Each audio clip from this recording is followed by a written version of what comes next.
Brigitte Lahaie, Sud Radio. Bonjour à tous, nous sommes ensemble durant 2 heures, nous sommes sur Sud Radio. Alors personnellement, j'entends quand même cette phrase que je trouve d'ailleurs assez cruelle de la part de femmes qui ont au moins plus de 50 ans. J'ai l'impression d'être invisible.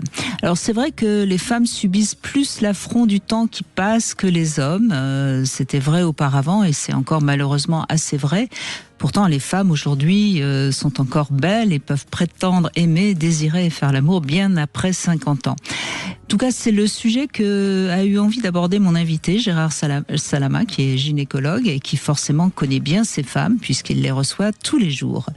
Alors, comment rester une femme bien dans sa peau, dans sa vie, malgré le temps qui passe? C'est le sujet que je vous propose aujourd'hui. Et si vous avez envie de témoigner, de poser des questions, on vous attend au 0826 300 300. Vous pouvez également envoyer un SMS. Vous envoyez Brigitte au 7 20 18. Gérard Salama, merci. Bonjour d'être avec nous. Bonjour Brigitte, bonjour à tous. Donc vous êtes gynécologue et on réfléchissait sur le sujet qu'on allait aborder aujourd'hui et vous avez eu envie d'aborder ce sujet des femmes après 50 ans qui se sentent souvent invisibles. En tout cas, c'est quelque chose que j'entends. Parce que, on est moins regardé par tous les hommes que lorsqu'on a 20 ans. Alors, elles se sentent parfois invisibles, mais elles se sont surtout inquiètes. Elles sont surtout inquiètes parce que 50 ans, c'est un chiffre qui fait toujours un peu peur aux femmes, alors que ça devrait plus être... qu'aux hommes, je crois. Ah, complètement. Ouais. Complètement. Au contraire, l'homme, il a l'impression d'être arrivé à maturité et va démarrer une nouvelle vie. Alors qu'au contraire, une femme à 50 ans, elle a toutes les capacités pour être belle. D'abord, elle est jeune. Les jeunes, on va en parler. Elle peut être belle, épanouie, elle est performante comme elles savent le faire, mais à condition qu'elle soit aidée. C'est tout. On a aujourd'hui, la médecine a tous les éléments pour les aider, et ça, on va en parler. Et puis si elles-mêmes cèdent et elles s'occupent de leur corps, parce que le corps, physiologiquement, a besoin d'être entretenu, on peut arriver à des résultats extraordinaires. Je voudrais juste faire une parenthèse. Il y a 200 ans, lorsqu'on arrivait à 50 ans, on était en fin de vie. Oui, on était... C'était fini, quoi. Quand on arrivait à 55 ans, on avait de la chance. La mortalité, c'était 40-45 ans. Absolument. Aujourd'hui, 50 ans, c'est de la jeunesse, puisqu'il reste à peu près... l'espérance de vie chez une femme aujourd'hui est de 85,2, je crois, pour être précis. Ça veut dire qu'il reste à 50 ans, 37 ans à vivre. Et toutes mes patientes que j'ai vues et que j'ai entendues toute ma vie me disent « Oui, d'accord, c'est merveilleux, je veux bien vivre jusqu'à 87 ou 90, mais en bon état, en bonne santé, avec une vie normale. Et quoi de plus légitime, évidemment ?» Eh bien, nous avons, la médecine aujourd'hui a tous les éléments pour aider. Et nous avons la chance quand même, grâce à la prévention médicale, grâce au traitement, grâce au mode de vie que vous devez changer à partir de 50 ans, mais qui est facile à réaliser. Alors justement, vous pouvez avoir une vie normale. Allons-y, quels sont les modes de vie qu'il faut changer ? Alors, si on résumait en gros... Parce que un des problèmes majeurs, moi qui les écoute aussi, les femmes, moins que vous peut-être, mais elles se plaignent de prendre du poids déjà.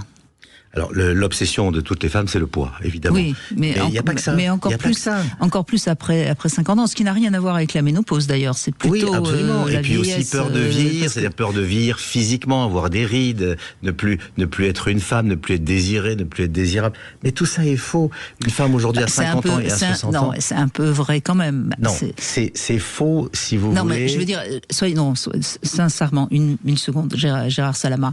Il est certain que tous les hommes, naturellement, en majorité, pas tous les hommes, en majorité, les hommes vont plutôt regarder des femmes de 25-30 ans, 40, et moins regarder les femmes plus âgées, même si elles sont encore très belles et désirables. Mais je parle pas de vous, je parle des hommes. Je suis pas sûr à 100%, mais bon. Les chiffres sont là, les enquêtes sont là. Mais je veux dire qu'une femme aujourd'hui, accordez-moi ça, à 50 ans, quand qu'elle est entretenue par ces traitements, par le traitement de la ménopause et autres. Non, mais ça, il y a beaucoup de choses. Elle est magnifique, elle peut être magnifique. Mais évidemment, nous sommes tous d'accord là-dessus. Je suis d'accord avec vous. Mais néanmoins, il faut accepter aussi de ne plus être ce qu'on a été. Et c'est pareil pour vous aussi, les hommes. Absolument. Alors, comment donc, on va le dire à l'envers, comment tirer le maximum de la situation à partir de la cinquantaine. On va le dire comme ça, si vous voulez bien. Et nous en avons les moyens. Alors c'est vrai que à la décharge des patientes, les contradictions des médecins jusqu'à maintenant, et ça continue encore, sur les traitements hormonaux en général et de la ménopause en particulier, ont perturbé les femmes. On leur a dit que c'était merveilleux, après on leur a dit que c'était extrêmement dangereux. Il y a encore des médecins qui refusent de donner des traitements à la ménopause, etc. Donc il y a énormément, au moment où on se parle, de femmes aujourd'hui qui nous écoutent et qui souffrent encore, et qui souffrent n'ont pas de traitement, de ménopause. Et donc je crois qu'il y a à peine 10% de femmes qui sont sous traitement. Un peu plus, mais bon, ça veut dire pas grand-chose, mais ça veut dire que et qui pourraient, mais qui souffrent en même temps, à la faveur de ce manque de traitement hormonal, d'un vieillissement précoce. Le vieillissement est quelque chose d'inéluctable. Le vieillissement précoce, c'est-à-dire donc de vieillir prématurément, peut être limité aujourd'hui par les traitements médicaux. Alors, il faut bien, lorsqu'on parle. Mais est-ce qu'il y a que le traitement hormonal ou il y en a d'autres ? Justement non. Alors, allez-y, parce qu'on attend. Ah, on attend. Alors, on va y aller. Alors, il y a bien évidemment à la cinquantaine un bouleversement hormonal, mais ce bouleversement hormonal, il est général. Il ne touche pas seulement les phénomènes d'hormones féminines, c'est-à-dire la ménopause, nous appelons tous la ménopause, mais il y a d'autres glandes aussi qui sont perturbées, comme la thyroïde. Il y a un certain nombre de glandes qui ne marchent plus, d'hormones qui ne marchent plus comme avant. La thyroïde gère le poids, puisqu'on en parle, la dépression, le mental. Il y a d'autres glandes, comme les glandes surrénales, pour ne pas être trop compliqué, mais les glandes surrénales, elles sont quand même génératrices du cortisol, de l'adrénaline, c'est-à-dire la lutte contre le stress, c'est-à-dire aussi la fatigue, c'est-à-dire aussi des phénomènes de vieillissement précoce, la fatigue, le stress, le mauvais sommeil. Il y a dans ces surrénales aussi la testostérone, évidemment, l'hormone mâle qui joue sur la libido. Il y a d'autres hormones comme la DHEA qui a été un peu décriée. C'est l'hormone dite de vieillissement, décriée, pas décriée, peu importe, mais elle joue comme un petit rôle sur le vieillissement.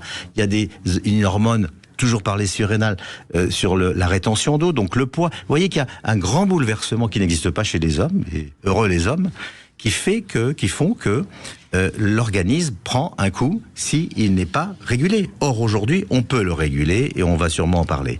À part ça, il y a bien évidemment tout ce qui va à côté, c'est-à-dire l'alimentation, bien évidemment.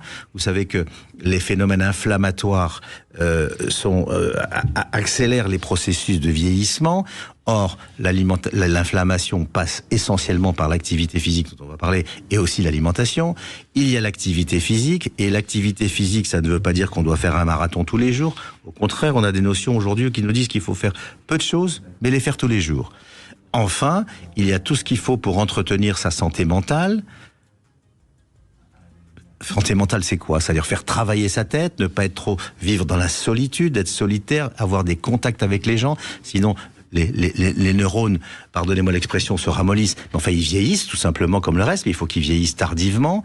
Et voilà tous les éléments. Et enfin, il y a aussi quelques petits adjuvants de la médecine aujourd'hui qui sont pas extraordinaires. L'essentiel, c'est ce que je viens de dire, qui sont des médications qui peuvent en plus un petit peu aider. On vient de se rendre compte, par exemple, que le vaccin contre le zona, qui est extrêmement important, a une incidence importante sur le phénomène de vieillissement et sur la maladie d'Alzheimer. On est en train de découvrir ça. Donc on a aussi des petits adjuvants médicaux. Oui, il faut vraiment. Il faut tout. Il faut l'essentiel et il faut l'ensemble. Et à chaque cas individuel, finalement, de regarder ce qui peut lui convenir. Parce qu'on sait aussi, par exemple, que le collagène peut aider si on a un peu d'arthrose. Oui, il y a plein de choses. Il y a énormément de choses qu'on ne peut pas énumérer. Mais ce que je veux dire, c'est qu'il y a beaucoup de choses. Voilà, oui. Mais il faut les faire. On va demander aux femmes de nous appeler justement et puis de nous dire quels sont leurs problèmes, qu'est-ce qu'elles auraient envie qui aille mieux. Alors n'hésitez pas. Et puis dans un instant, c'est Eléa qui est avec nous, qui visiblement a pas mal de stress et qui aimerait bien vieillir mieux puisqu'elle a maintenant 56 ans. On l'écoute dans un instant. Sud Radio, Play Sud Radio.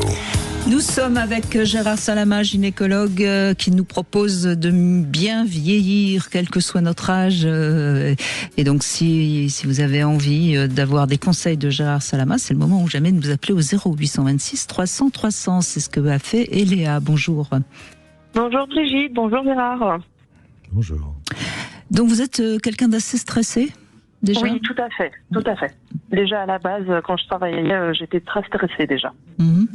Alors c'est mauvais pour les surrénales, je viens de comprendre dans ce que nous a dit Gérard Salama en introduction. Moi je pensais que vieillir c'était ralentir aussi. Donc je comprends pas pourquoi mon corps change autant. Ralentir, oui, il faut prendre un peu soin de soi, mais ralentir, ça dépend ce que vous appelez par ralentir. Éviter les activités, pardon. Tout ce qui était de travail et ralentir au niveau du stress. De toute façon, le stress, on fait pas exprès. Hein. Vous êtes certainement d'une nature un peu stressée. Tout à fait. Alors on peut en effet prendre conscience qu'on est stressé, respirer et essayer de calmer son stress, mais malheureusement c'est certainement votre nature. Mais... Et du coup, tout ce qui est du côté hormonal, moi je me posais des questions. Allez-y. À savoir Allez-y. Posez-les, vos questions. Excusez-moi. Je vous en prie. Comment ça se passe justement quand on n'a pas d'activité physique, qu'on est très stressé et qu'on a envie d'avoir des relations avec son conjoint?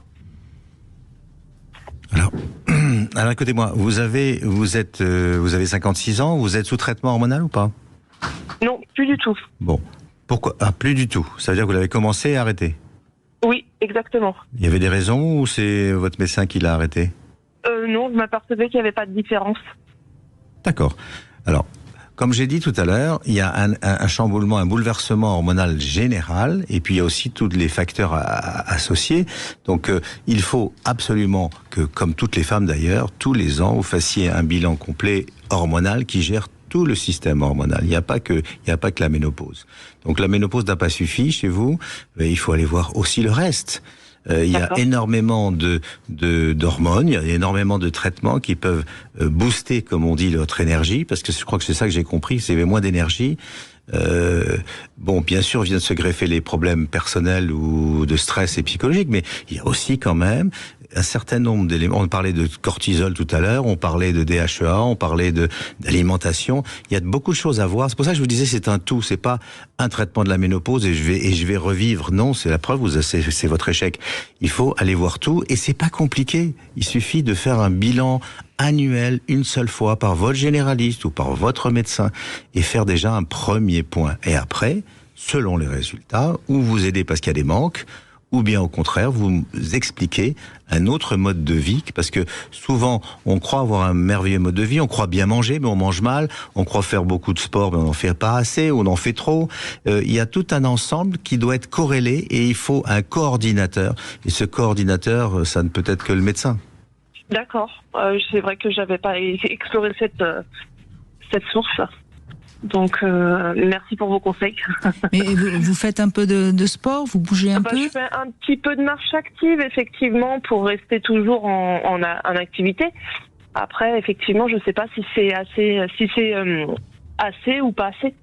Il y a vous savez, dans tout un bilan général, il y a, bien sûr, on parle toujours des hormones, parce que c'est important, et c'est vrai, mais il y a aussi des carences. Vous pourriez avoir une carence en tel ou tel produit, je sais pas, moi, n'importe quelle carence, en vitamine X, en vitamine ceci, en vitamine cela, par exemple. C'est comme une batterie, vous savez, le corps humain. S'il lui manque quelque chose, il faut le remplir.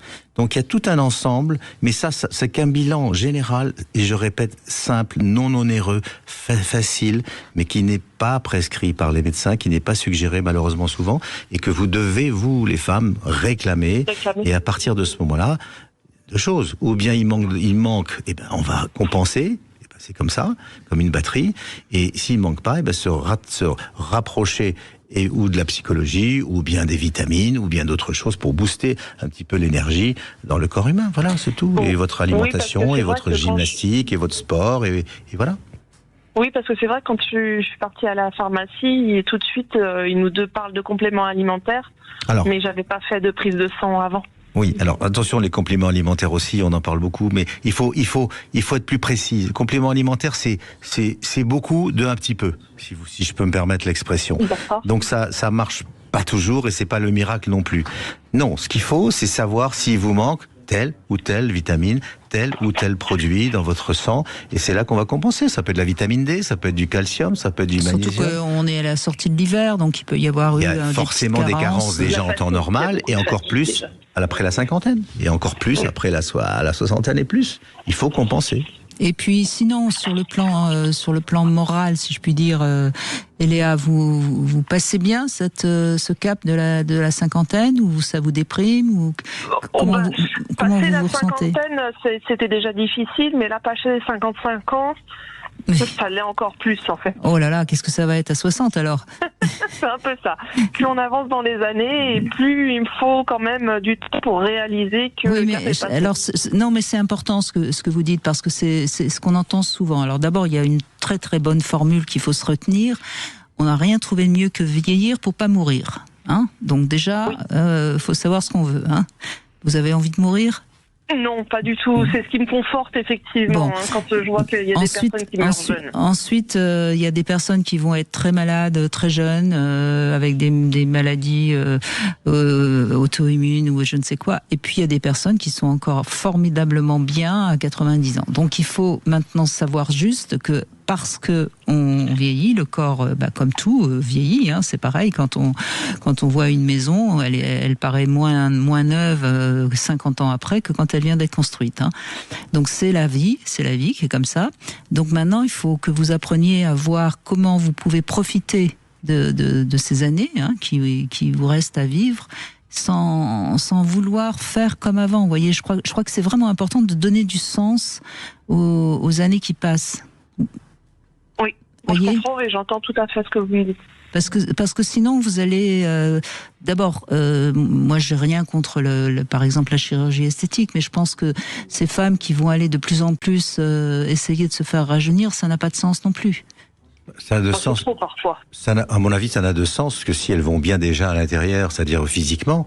Absolument. Et après, ça, c'est la cerise sur le gâteau, si vous me permettez l'expression. Mais on faut commencer par le commencement. Savez-vous que je crois que tout le monde ne le sait pas, que à la ménopause, le premier signe des ménopauses, c'est pas seulement les bouffées de chaleur. Dans l'esprit des gens, c'est ça, mais c'est l'insomnie et la fatigue. Et quand vous avez de l'insomnie et de la fatigue à plein temps, on a le droit à la fin d'être ou inquiet ou déprimé, vous voyez, et donc de vivre mal son âge. Donc il faut reprendre les choses par le début. Donc bien vérifier, j'insiste encore, et demander à vos médecins, parce qu'aujourd'hui c'est pas eux qui vous le proposent, demandez à vos médecins où vous en êtes, et on peut... Alors, une petite parenthèse, Brigitte, encore une fois, on a dit tellement de mal sur les traitements hormonaux, je voudrais juste faire une petite parenthèse. Oui, je suis bien d'accord. Aujourd'hui, on a beaucoup évolué. Aujourd'hui, on considère que le traitement hormonal est plus bénéfique que ses inconvénients et qu'il faut le faire. Donc, avec bien sûr une surveillance médicale, avec bien sûr certains traitements par voie percutanée par la peau, et même les Américains aujourd'hui se lancent tous qui ont des si contre les traitements hormonaux, ils sont tous à faire des traitements hormonaux à tout va en disant il faut entretenir. Et moi je pense qu'il faut entretenir le corps humain à partir de 50 ans. C'est noté. Donc faites un petit bilan et puis ensuite prenez la vie avec un peu plus de positif, je crois. Hein? D'accord, merci beaucoup. Et merci en tout cas, merci de votre appel. On continue dans un instant, c'est Françoise qui a envie aussi de réagir, mais on aura également le Love Conseil, un petit nom, c'est le titre de mon Love Conseil, et on va jouer avec Sud Radio et avec Passage du Désir pour gagner quelque chose, je vous dis quoi dans un instant. Sud Radio, le Love Conseil. Eh bien, Gérard Salama, je vous propose un petit nom. C'est un love conseil en apparence tout à fait anodin, mais ça en dit long quand même sur la relation. Et je trouve que c'est pas mal les petits noms qu'on se donne lorsqu'on est en couple. Alors il faut pas en abuser, mais c'est des petits rituels. C'est une manière de rendre le couple un peu plus intime, parce que seul l'autre nous appelle comme ça. Attention toutefois à ne pas dire ma chérie systématiquement et à tout bout de champ, parce que je trouve que c'est un petit peu bateau et vaut mieux trouver des titres, un titre qui serait le vôtre. Alors il y a beaucoup de noms d'animaux qui arrivent aussi dans ces petits noms. mon petit lapin, Loupinette, mon petit, enfin bon, bref, chaton, oui, absolument. Bref, qu'importe si c'est ce que vous avez envie de choisir, mais c'est bien, je trouve, cette histoire de petits noms, parce que ça permet vraiment de donner symboliquement quelque chose de particulier à votre partenaire. Et alors, si vous voulez le savoir, le nom le plus utilisé, vous savez ce que c'est ? Non. Vous pourriez trouver, hein. C'est Mon cœur. 25% appellent leur partenaire. Des femmes ou des hommes? Ça, je ne sais pas. Je sais pas si c'est les hommes ou si c'est les femmes. C'est peut-être les deux. Voilà. Et puis bon, on peut faire preuve d'imagination. On peut inventer son petit nom à soi. Et évidemment, voilà. Donc c'était le Love Conseil du jour. Et puis on va jouer. C'est le moment où on commence à jouer avec Sud Radio pour gagner aujourd'hui une pochette surprise Love de la marque Passage du Désir. Bien sûr, vous l'avez compris, on approche de la Saint-Valentin et c'est une pochette qui permet de s'amuser avec différentes douceurs. Il y a 7 accessoires qui sont assez ludiques, hein. Vous avez une paire de menottes, un plumeau, un chéquier amoureux, un masque, enfin bon bref, il y en a 7.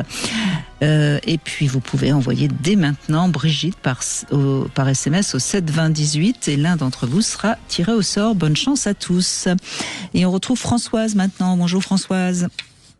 Bonjour Brigitte et bonjour Gérard. Et puis au revoir Jérémy.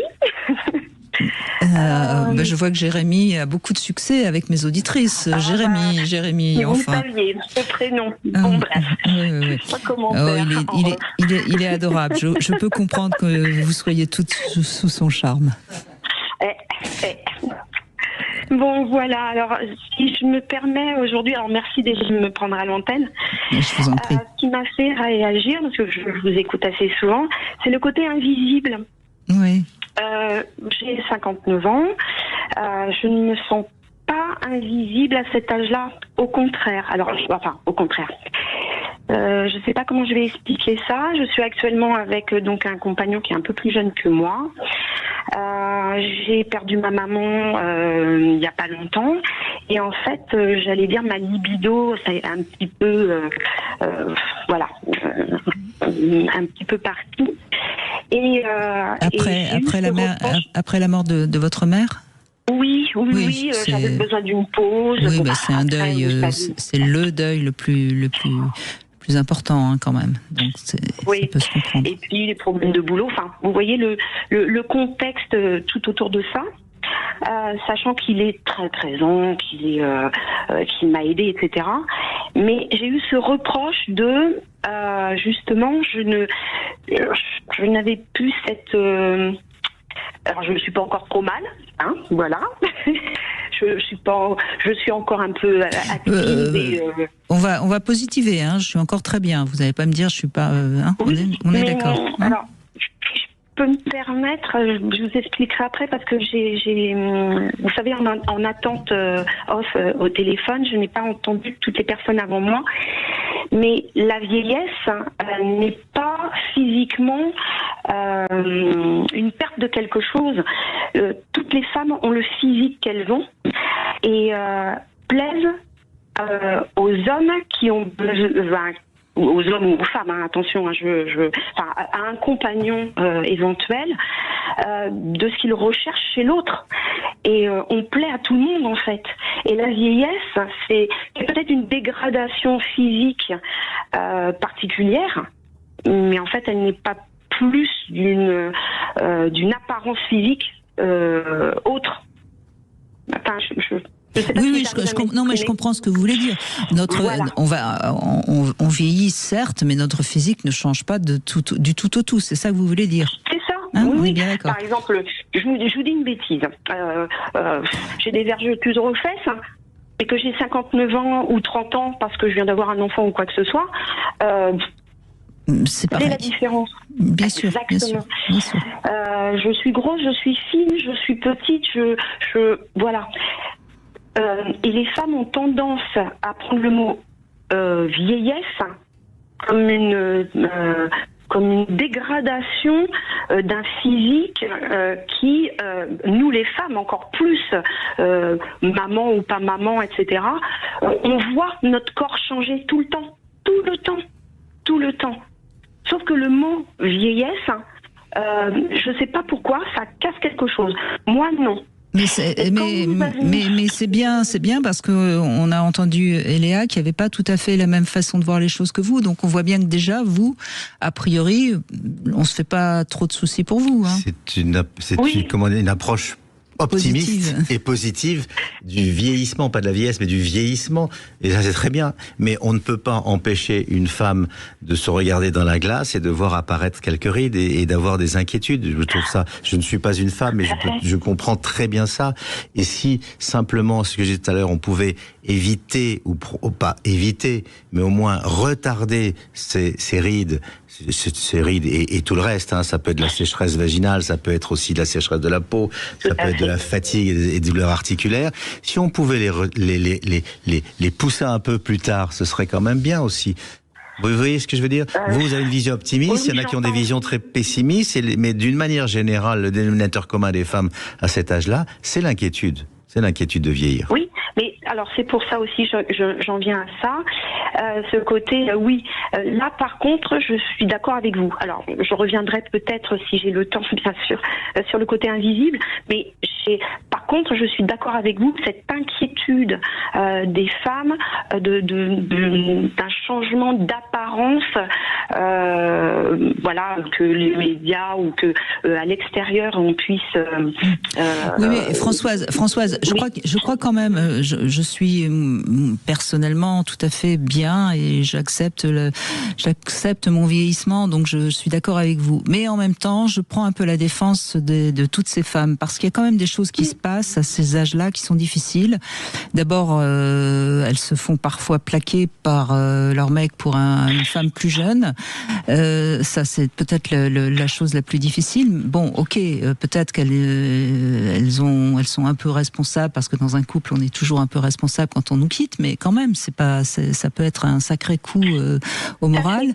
Ensuite, si vous avez plus de 50 ans, que vous cherchez du boulot, c'est compliqué pour un homme, mais c'est encore plus compliqué pour une femme.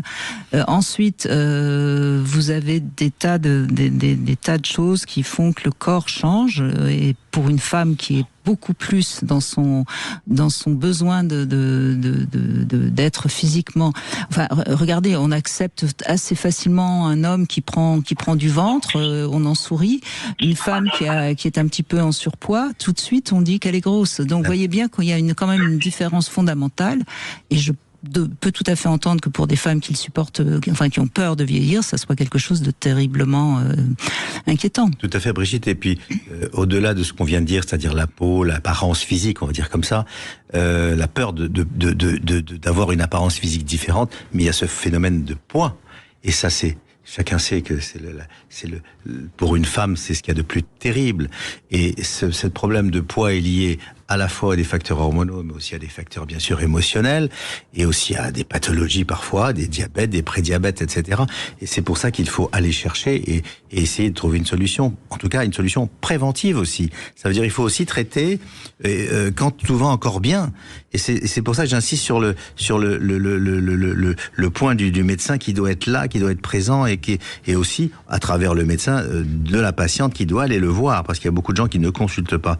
Le poids est une obsession pour les femmes, et je comprends très bien, à part qu'en plus le poids va générer non seulement une mauvaise image de son corps et de soi-même, mais en plus des troubles articulaires, des troubles alimentaires, enfin beaucoup d'éléments qui font que on se sent plus comme avant, donc on a forcément vieilli. Eh bien, il faut être avant. Et le médecin doit se positionner avant. Vous voulez dire que ça se prépare, et ça, je suis complètement d'accord avec vous, Gérard Salama. Évidemment. À partir de justement de quel âge à peu près, parce que 45 ans. À partir de 45 ans. À partir de 45 ans. À partir de la préménopause. Il faut pas faire 50 000. Il faut pas non plus médicaliser. Surtout quand vous parlez d'une femme de 45 ans. Enfin, je considère de par mon expérience que c'est un des plus beaux âges de la vie. Donc on va pas aller dire à une femme de 45 ans, attention, c'est la préménopause. Non, mais on anticipe pour que ça se passe bien. Et alors il y a selon les éducations, selon les pays. Moi qui ai travaillé dans les pays de l'Est à un moment donné, à 40 ans déjà les femmes s'inquiétaient. Alors là c'était en sens inverse. En France, on commence à s'inquiéter, à se poser des questions à la cinquantaine quand les premiers signes de ménopause arrivent. Non, c'est à 45 ans, le juste milieu, comme on dit, où il faut commencer à prévoir. On commence à avoir des petites anomalies hormonales qui sont tout à fait normales, physiologiques, mais si on ne les traite pas non plus, c'est là que va commencer aussi la prise de poids. C'est là que vont commencer les premières rides, et c'est là que tout le monde court vers la chirurgie esthétique, et donc, comme vous le disiez tout à l'heure, une erreur de commencer trop tôt. Mais en tout cas, vous, Françoise, vous vivez bien vos 59 ans et c'est formidable. Je suis ravie pour vous. Alors, si je peux me permettre, oui, bien sûr, allez-y. Quand vous parlez de poids, moi, pour le coup, alors... parce que au départ, excusez-moi, je suis désolée de dire ça, j'avais réagi pour le côté visible. Donc il y a aussi l'apparence, il y a aussi le côté santé et tout ce qui s'ensuit. Le poids, moi par exemple, je ne supportais pas d'avoir une petite poitrine. J'aurais aimé avoir une grosse poitrine, et c'est vrai que ce côté apparence est super important. Et moi, ce qui m'a fait réagir, et donc, et merci pour Jérémy, pardon, de m'avoir amené à l'antenne, c'est le côté visible. Et donc, ce côté visible, est-ce que c'est nous-mêmes en tant que femmes ou que comme, attention, je comprends complètement. Est-ce que c'est quand on arrive à un certain âge, ce côté donc visible, on veut être visible comment on veut être visible? Est-ce qu'on veut être visible en tant que personne qui peut être sexuellement actif? Alors Françoise, je vais pas parler de moi parce que comme je suis quelqu'un de connu, je reste visible. Je veux parler d'une amie à moi qui a à peu près mon âge et qui était une très très très belle femme et qui aujourd'hui, elle est un peu plus âgée, elle a 75 ans, elle est un petit peu, en plus elle a un peu mal partout, elle est obligée maintenant de mettre des chaussures plates alors qu'avant qu'elle avait des talons, etc. Et elle me dit, je souffre parce que les hommes ne me regardent plus. Et c'est quelque chose qu'elle ressent profondément, parce qu'en effet, c'est une vieille dame, voilà. Et osons dire les choses. Mais me regardez pas comme ça, Gérard Salama. Ce sont des choses que j'entends. Plus vieux à 75 ans, pardonnez-moi, qu'à 50. Mais bien sûr. Mais c'est ça le terme invisible. C'est ce que j'explique à Françoise. C'est tout. Mais ce que je voudrais, moi, si je peux me permettre de prendre la parole là, c'est que cette femme, qu'on fasse tout pour qu'elle soit le mieux possible jusqu'à 75 ans et plus. Mais elle fait tout. Elle fait tout ce qu'il faut. Elle est suivie. Il n'y a pas de souci. On peut pas empêcher le phénomène de vieillissement, il existe. Non, mais il n'empêche que les femmes deviennent un peu invisibles lorsqu'elles commencent à ressembler à des vieilles femmes. C'est tout, c'est ça, Françoise. Voilà. Mais je suis désolée. Oui, si je vous en prie. Moi, je suis visible pour mon compagnon, mais je ne suis visible que. Alors là où vous avez raison, je pense que oui. Alors ça, je suis 100% d'accord avec vous. Et d'ailleurs, c'est elle-même qui me l'avait dit, qui m'avait dit, tu vois, je n'ai plus de compagnon et c'est quelque chose qui me manque. Et je pense qu'en effet, les femmes qui ont encore un compagnon restent visibles pour leur compagnon. Ça, je suis d'accord avec vous. Oui, sexuellement. Absolument. Absolument. Voilà. Donc, soyez intelligentes, mesdames. Si vous avez plus de 50 ans, ne quittez pas votre compagnon, même si par moment il vous agace un peu parce que lui aussi, il devient vieux. Brigitte, si vous voulez bien, de nous fournir des informations pour qu'on les garde un petit peu plus longtemps. Oui. On va continuer. Merci en tout cas, Françoise. Merci beaucoup. On va retrouver dans un instant Elisabeth qui ne s'est jamais sentie aussi bien à son âge et elle nous dit quel âge elle a dans un instant. 14h-16h, Brigitte Lahaie, Sud Radio.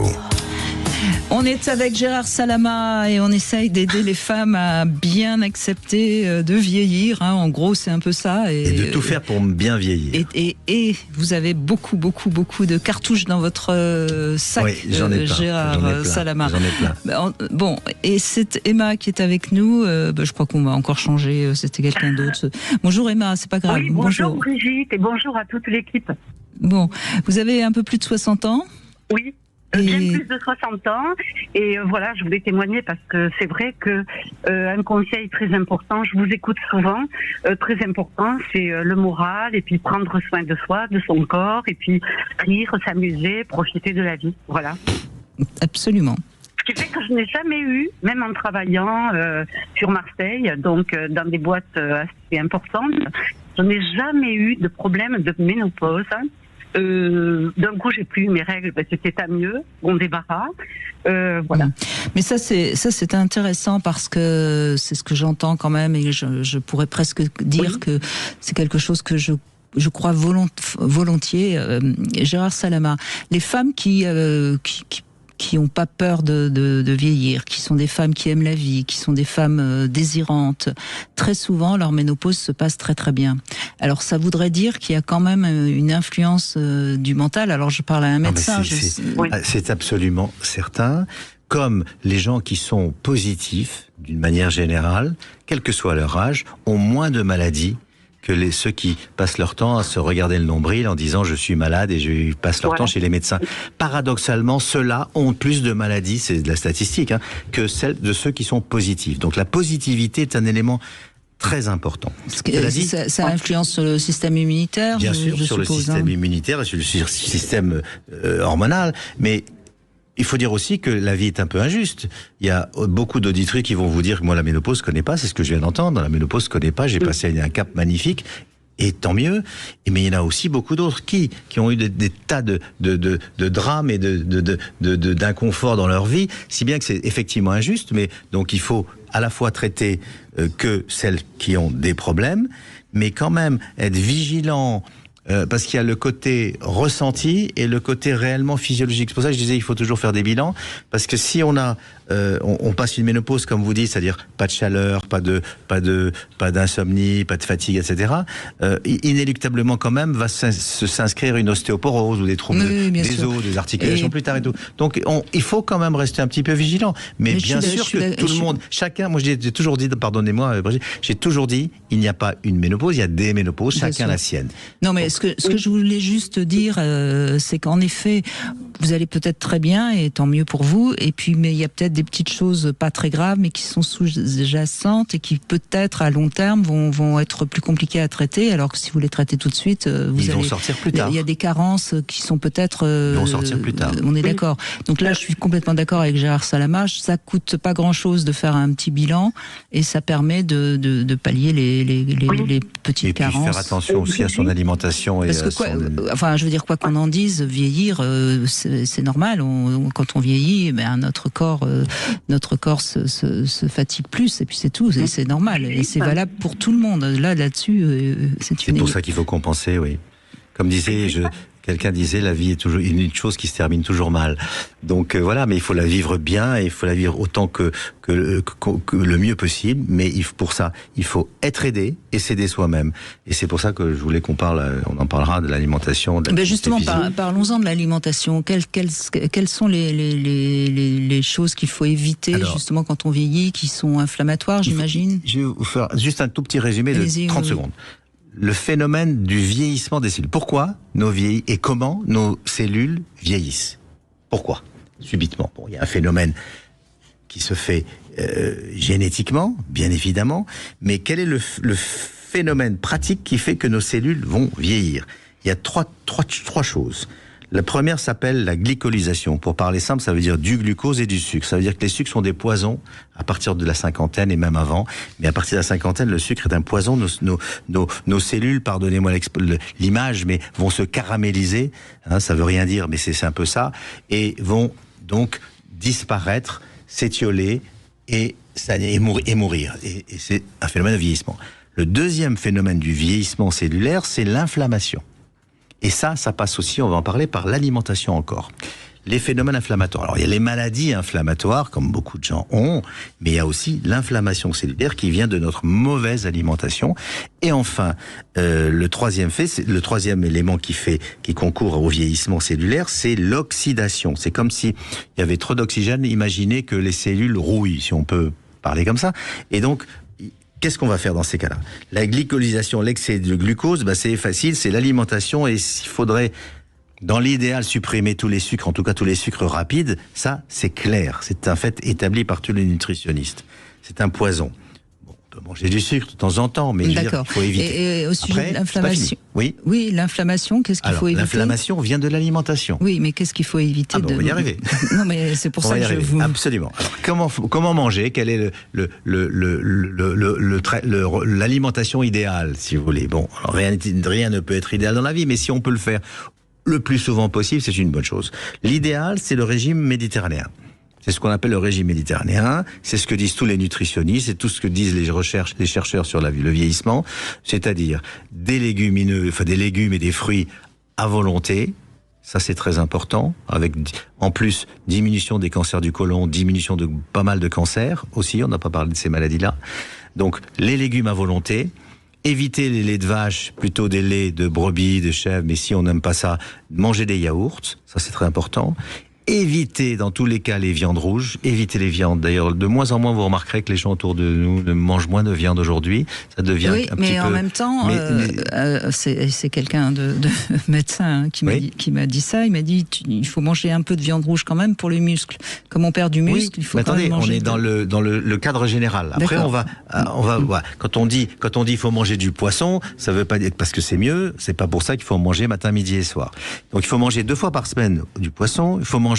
Il faut amener dans l'alimentation de l'huile végétale, l'huile d'olive vierge, ça c'est important aussi. C'est ça le régime méditerranéen.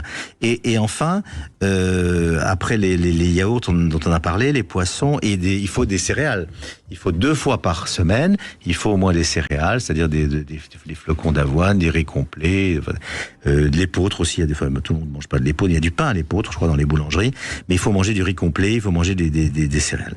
Ça, c'est dans l'idéal. Après, on peut pas non plus vivre avec un régime idéal toute sa vie. L'alcool, ne pas en prendre tôt, mais un verre de vin rouge est conseillé par jour. Ça rentre dans le cadre de l'alimentation anti-vieillissement. Si vous mangez comme ça, en tout cas, vous n'aurez pas d'inflammation. En tout cas, vous aurez moins d'inflammation au niveau de vos articulations, au niveau cellulaire. Ce qu'il faut aussi, c'est ne pas manger trop tard le soir avant de dormir, ça tout le monde le sait. Donc si il y a les anglo-saxons mangent à 6h30, nous on le fera jamais, mais je veux dire c'est bien plus physiologique. Si on peut manger un peu plus tôt, c'est mieux pour avoir le ventre, la digestion déjà faite avant de dormir. Il faut boire maximum. Voilà l'alimentation dans un contexte simple. Après, rajouter une viande de temps en temps, rajouter un verre d'alcool parce qu'on a une fête, etc. Mais globalement, rester dans ce système plus léger qui est donc les salades, les fruits. C'est bien de manger ça, des poissons, de l'huile vierge d'olive, des céréales. Moi, je trouve ça... En tout cas, c'est plus facile pour une femme que pour un homme. C'est infiniment plus facile de manger comme ça. Parce que les hommes adorent manger de la viande, ils aiment bien les steaks. C'est plus difficile, ce que je raconte pour un homme. Mais de toute façon, le dénominateur commun aux hommes et aux femmes, c'est d'enlever le sucre. Si vous voulez avoir une meilleure alimentation, une meilleure santé... Ne vous inquiétez pas, Emma, on a quand même droit à quelques gâteries. Oui, hein. oui. Ouais, vous avez droit, bien sûr. Oui, vous avez, bien sûr, j'ai dit point d'excès point d'excès dans tout, point d'excès dans tout. Mais évitez les sucres rapides, ça c'est vraiment un poison. Ça c'est bon. Et puis tout ça. Emma, oui, attendez, on va laisser réagir Emma parce qu'elle a envie de réagir. Oui. Alors allez-y, je vous en prie. 100% d'accord avec le docteur. Le régime méditerranéen, évidemment, en habitant au bord de la Méditerranée. Par ailleurs. La sexualité, c'est très important aussi. Les femmes s'oublient beaucoup. Et ma gynéco, d'ailleurs, est toujours surprise. Elle me dit je vous marque un peu de gel. Je dis non, je n'en ai pas besoin. Et elle me dit autour de vous, parlez de tout ça parce que les femmes se centralisent sur le vieillissement, elles s'abandonnent. Oui, mais vous savez, je pense, Emma, que votre sexualité, elle est très très bien avant la ménopause. Et ça, c'est un facteur j'allais presque dire d'alibi. Le nombre de femmes qui, à partir du moment où il y a la ménopause, considèrent que la sexualité c'est fini. Mais en fait, c'est que ça les intéressait pas tellement avant. Hein. Oui, certainement. Et par ailleurs, je ne bois pas d'alcool. Hein. Ça, c'est important aussi, peut-être. Écoutez, vous n'avez pas besoin d'en boire si vous n'avez pas envie. De temps en temps, mais c'est très rare. Et très, très important, je voulais vous signaler, j'ai eu un cancer du sein à 39 ans. Donc, j'ai eu une ablation d'un sein avec une prothèse mise en place le jour même à Marseille. Donc, pas de signaux, que de la radiothérapie.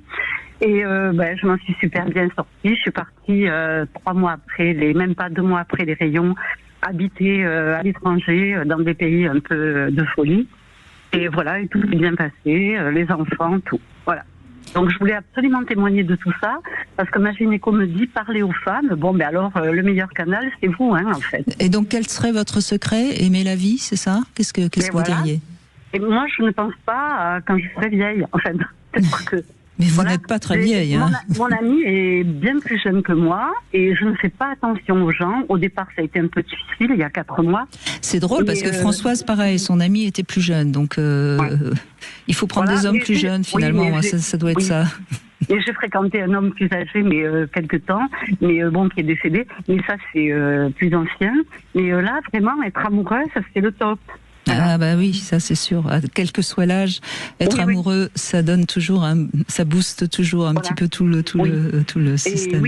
Et pour tomber amoureuse, ben il faut être épanoui aussi. Et oui, il faut en avoir envie, il faut être épanoui. Le Pilates, c'est très bien aussi. Le Pilates, faire du Pilates comme sport, c'est très très très bien. Oui, parce que c'est pas un sport violent. Et ça gaine le corps, ce qui fait qu'on fait des choses que beaucoup n'arrivent pas à faire. Eh ben, écoutez, merci de ce témoignage positif. Mais il y a des tas de femmes qui vont très bien et qui sont en pleine forme. Qui vont extrêmement bien, bien sûr. Moi, je ne parle que de celles qui vont mal, et c'est à celles-là qu'il faut faire que. Néanmoins, si on résume ce que vient de nous dire notre auditrice, c'est qu'elle fait un régime méditerranéen, elle fait de l'activité physique. Elle a eu la chance d'avoir une ménopause tranquille alors qu'elle n'aurait pas eu droit à cause de sa maladie au traitement hormonal. Donc tout est et elle est elle-même surtout, et c'est ça qui est formidable, très positive. Elle a tous les éléments pour être bien. Mais je crois que mais en même temps, positif, c'est une nature. C'est compliqué de devenir positif quand on ne l'est pas. Oui, et puis les aléas de la vie. Il y a des gens qui voudraient être positifs, mais qui leur tombent des choses sur la tête ou des maladies, bien sûr. Mais bon, il y a des tempéraments. Moi, j'ai vu des jeunes se plaindre du matin au soir de maladies imaginaires, et des gens moins jeunes être heureux de vivre, comme ce que nous venons d'entendre. Et ça, c'est très important. De toute façon, avec un prénom comme ça, Emma, vous ne pouvez aller que bien. Merci beaucoup, en tout cas, de votre témoignage.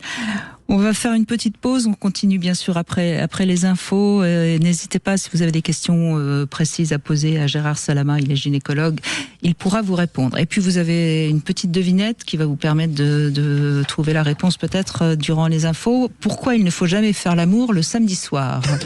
Vous aurez le temps des infos pour me donner une réponse éventuelle. Sud Radio. Parlons vrai. Sud Radio. Nous sommes avec Gérard Salama et nous parlons des femmes après 50 ans. Sont-elles invisibles? Le débat est ouvert. Vous avez le droit de réagir, bien sûr. Et puis, si vous avez envie d'avoir des conseils, des conseils d'hygiène de vie, en fait, c'est un peu ça, vous pouvez appeler Gérard Salama au 0826 300 300 et poser vos questions. Vous pouvez également évidemment envoyer un SMS, vous envoyez Brigitte au 7 20 18. Alors, avant de donner la parole à Monique qui est avec nous, vous avez peut-être réfléchi à ma devinette. Pourquoi il ne faut jamais faire l'amour le samedi soir? Non, vous n'avez pas réfléchi. Non, j'ai pas réfléchi. Parce que s'il pleut le dimanche, on ne saura pas très bien quoi faire. Donc, vaut mieux garder ça pour le dimanche. Bonjour Monique. Bonjour Brigitte, bonjour Gérard.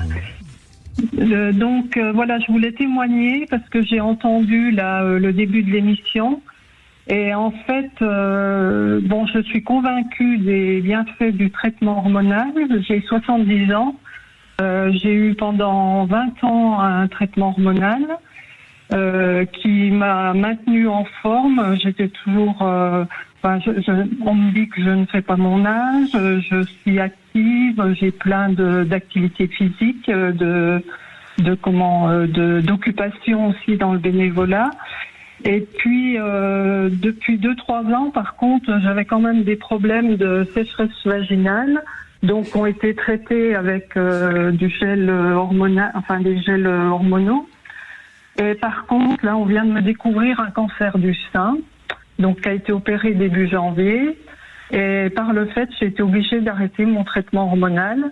Et là, je suis un peu en peine parce que je n'ai plus les symptômes de la ménopause sont revenus avec des insomnies, des réveils la nuit. Et puis, je suis démunie par rapport à ça. Alors, évidemment, vous n'avez plus de traitement hormonal, ça va de soi, mais on a quand même on a quand même une batterie de traitements qui vont être, j'ai envie de dire, symptomatiques pour chaque symptôme. Ça veut dire que votre sécheresse vaginale, on peut la traiter, il y a ce qu'il faut, avec des produits non hormonaux. Ce que vous aviez avant, on a les mêmes en non hormonaux. On a un des nouveaux médicaments qui viennent de sortir, qui sont pour les bouffées de chaleur et qui marchent à merveille. C'est un nouveau médicament, donc il nous sert aussi pour les femmes, même jeunes de 50 ans, qui ont des bouffées de chaleur et qui ont des contre-indications au traitement hormonal. Ce qui veut dire qu'en fait, on essaie de traiter au coup par coup, si je puis dire. Alors, sécheresse vaginale, il y a ce qu'il faut, chaleur, il y a ce qu'il faut, insomnie, on va vous aider à dormir avec des traitements d'abord naturels et les plus légers possibles. Et puis, si ça va pas, il y aura d'autres choses. Je veux dire vous êtes obligé maintenant de traiter symptôme par symptôme. Mais on vous laisse pas dans un coin, il y a ce qu'il faut. Il faut que votre médecin s'adapte. C'est tout, effectivement. Ouais. Mais le bienfait du traitement hormonal, oui, vous l'avez un peu perdu, oui, c'est vrai. Oui. Et puis, en fait, si vous voulez, je culpabilisais un peu parce que au moment où on m'a donné ce traitement hormonal, il y avait une grosse polémique avec les études américaines. Oui. Et qu'il n'y a plus. Il faut surtout pas vous imaginer que c'est parce que vous avez gardé ce traitement pendant 20 ans que vous avez eu un cancer du sein. Vous savez, aujourd'hui, on considère qu'il faut que les femmes continuent à faire des mammos même après 65 ans, parce que je crois qu'avant c'était il fallait arrêter bien après 65 ans. Et parce qu'on sait très bien que plus on vieillit, de toute façon, plus on est sujet à avoir un cancer. Donc, surtout ne culpabilisez pas. Il n'y a pas de lien. Je ne peux pas dire qu'il n'y a pas de lien. Personne ne le sait, mais je veux dire, il n'y a aucune raison qu'il y ait un lien entre votre traitement que vous avez pris 20 ans et votre cancer. En fait, si on veut répondre à cette question, le problème est simple, c'est les statistiques. Et c'est pour ça qu'on est revenu sur le traitement hormonal et qu'aujourd'hui on l'autorise. C'est que on s'est aperçu qu'il y a autant de cancers du sein avec traitement ou sans traitement. Il y a peut-être 1% de plus, mais je veux dire que c'est à peu près équivalent. Donc on peut pas tout mettre sur le traitement hormonal, et c'est pour ça qu'on revient en arrière et qu'on dit maintenant à tout le monde, vous pouvez le faire. Maintenant, en ce qui concerne ce que vous venez de dire pour l'âge, 65 ans, moi je me suis vu très souvent, et quand j'ai commencé ma médecine, dire à 65 ans et même à 70 ans aux femmes, mais ne venez même plus me voir, c'est plus la peine madame, à 70 ans. Aujourd'hui on voit des cancers du sein jusqu'à 85 ans, j'en ai eu 5 ou 6 juste cette année, mais il y en a de plus en plus, et on voit des cancers du sein alors que les plus jeunes autrefois, c'est-à-dire il y a 30 ans, étaient à 40 ans, et aujourd'hui on en voit à 25 ans. Oui, donc la panoplie s'est malheureusement agrandie, et il importe, vraiment j'insiste là-dessus, faites vos mammographies tous les 2 ans, s'il y a des antécédents familiaux tous les ans, jusqu'à 85 ans et plus. Ne vous arrêtez pas. D'ailleurs, maintenant, on commence, le corps médical et la Sécu va commencer à élargir la date limite des mammographies. Non, mais c'était important de le rappeler, parce qu'en effet, pour l'instant, on a encore tendance à dire aux femmes après 65 ans, c'est pas la peine. Bon, Monique, vous avez été soignée, vous allez trouver donc des éléments qui vont permettre de régler tous vos petits problèmes, et la vie continue. Et vous êtes reparti pour un tour, comme on dit. Oui, alors moi ce que je voulais dire aussi par rapport, vous parlez des mammographies qui sont importantes à faire, mais c'est aussi important que les femmes continuent à aller voir des gynécologues. Bien sûr. Oui. Parce que moi, si j'avais pas vu la gynécologue, ma mammographie datait de 10 mois, elle était normale, et c'est ma gynécologue à la palpation qui a trouvé le cancer. Donc ça aurait pu attendre encore un peu plus longtemps et puis être cette fois sur un grade un peu plus grave que ce que j'ai eu. Absolument. Oui, c'est le problème de beaucoup de femmes qui se disent à 70 ans, maintenant qu'est-ce que je vais aller voir un gynécologue? Ça sert à rien, ça sert plus à rien, au contraire. Donc vous avez tout à fait raison de le dire, il faut continuer à le voir, en tout cas, et faire la mammographie tous les 2 ans, ça c'est clair et net. Et profiter pour faire les bilans dont j'ai parlé tout à l'heure, et profiter aussi pour faire des densimétries, surtout à votre âge, pour voir comment sont les os. Enfin, il y a beaucoup d'autres choses à faire dont on ne parle pas là, mais qui doivent être faites. Mais ça, c'est le médecin qui doit savoir, qui doit décider, qui doit vous le prescrire. Si vous n'y allez pas, vous n'aurez pas. Oui, je sais bien, Gérard Salama, mais bon, encore une fois, il y a des médecins formidables, mais c'est comme partout, il y en a des très bons, puis il y en a qui sont un petit peu moins, qui ont moins conscience de tout ce qu'on peut apporter aux femmes qui vieillissent. C'est un très gros problème. Vous avez mis le point là, vous avez vraiment le doigt sur un point fondamental. Le corps médical aujourd'hui, il faut se mettre à sa place. Je défends personne. Je dis simplement que on leur a dit pendant des années le traitement hormonal de la ménopause, pas question, c'est très dangereux. Et puis il y en a qui sont pas encore au courant que c'est moins dangereux. Il y en a qui sont restés sur leurs idées, prime de départ. Et donc, il y a énormément de médecins qui vous disent, mais madame, il n'est pas question que vous fassiez un traitement hormonal. Ça, je l'entends tous les jours. Donc, il va falloir quelques années pour que ces médecins évoluent ou alors passent à la retraite et que les jeunes arrivent. Mais si je devais dire un chiffre, je dirais qu'il y a 40% des médecins aujourd'hui qui disent aux patientes, ne faites pas de traitement hormonal, madame, c'est dangereux. Voilà. Et donc on imagine bien que tout ce qui concerne le reste, pour améliorer justement ce cap, ça passe à la trappe également. Ça passe complètement à la trappe. Donc qu'est-ce que vous voulez? Une femme va chez son médecin et lui dit c'est dangereux, madame. Qu'est-ce que vous voulez qu'elle fasse? Elle l'écoute, c'est normal. Et elle ne fait rien, mais elle souffre, elle vieillit précocement, elle a des soucis de sommeil, de fatigue, de stress, de sécheresse et de tout le reste dont on vient de parler, de rhumatisme et d'arthrose. Voilà. Donc il faut faire une révolution, j'ai envie de dire une petite révolution et expliquer aux gens que c'est pas mon idée à moi, c'est pas mon idée personnelle, hein. Moi, même si je me suis battu toute ma vie pour ça, c'est maintenant un consensus médical et c'est pour ça que vous devez être assurés, mesdames, et faire un traitement hormonal adapté à votre situation, à vos maladies, à vos antécédents et sous contrôle médical. Bon, en tout cas, Monique, merci d'avoir témoigné. Et puis, écoutez, faites ce qu'il faut pour que tout rentre dans l'ordre et vous irez beaucoup mieux. Alors, merci beaucoup à vous deux de m'avoir écouté. Je vous en prie, merci de votre témoignage. On fait une petite pause et on se retrouve pour le C'est maintenant. Et c'est Dorian qui va réagir aujourd'hui. Sud Radio. Brigitte Lahaie, Sud Radio. C'est maintenant. Eh bien, Gérard Salama, c'est maintenant. C'est justement un moment précieux où on peut parler de quelque chose qu'on n'a peut-être jamais osé dire. Dorian, c'est avec vos parents que vous avez envie de communiquer? Oui, bonjour Brigitte, bonjour Gérard, effectivement.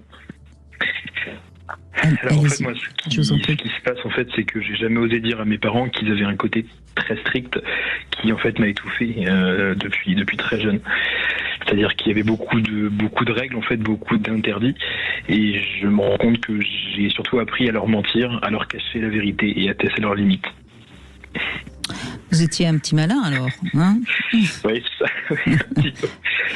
C'est surtout qu'en fait, quand on est jeune, plus c'est interdit, plus on a envie de se dire je vais braver, je vais voir où sont mes limites.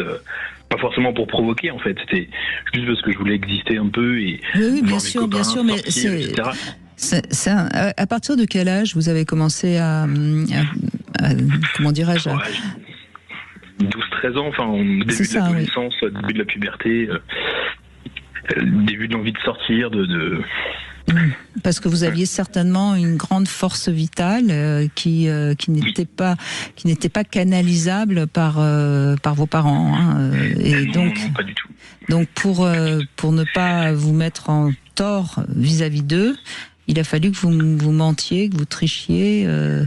J'étais obligé par peur de me faire. Oui, bien sûr. Rentrant, Mais c'est intéressant ce que vous racontez, parce qu'on voit bien que on critique aujourd'hui aussi beaucoup le fait qu'il n'y ait pas suffisamment d'éducation avec une certaine autorité, et je pense que c'est certainement très juste, mais on voit aussi qu'une éducation trop stricte peut provoquer chez certains enfants des mécanismes de défense. Hein. Oui, complètement. Mais vous avez aujourd'hui, qu'est-ce que vous diriez? Vous diriez que ça vous a, au fond, ça vous a sauvé, ça vous a appris à être malin? Oui, ça m'a appris à grandir plus intelligemment. C'est vrai que au fil du temps, si vous voulez, j'ai compris que c'était pour me protéger en grandissant et en voyant dans quelle société est-ce qu'on grandit, dans laquelle est-ce que je vis maintenant. Je me rends compte qu'effectivement, c'était pour me protéger. Mais sur le moment, quand j'étais plus jeune, je percevais vraiment cette rigidité comme le fait que je sois bridé, que je puisse ne rien faire, je pouvais pas être moi-même.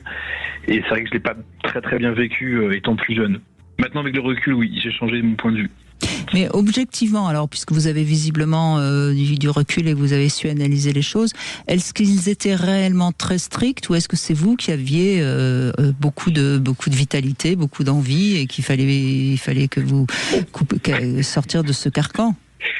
pense que oui, je devais avoir un petit peu de vitalité, mais c'est vrai qu'ils étaient tous les deux dans la marine, ils étaient engagés, donc forcément ils avaient peut-être un côté militaire, une rigueur militaire forcément qui devait. En même temps, ils sont pas toujours là quand ils sont dans la marine.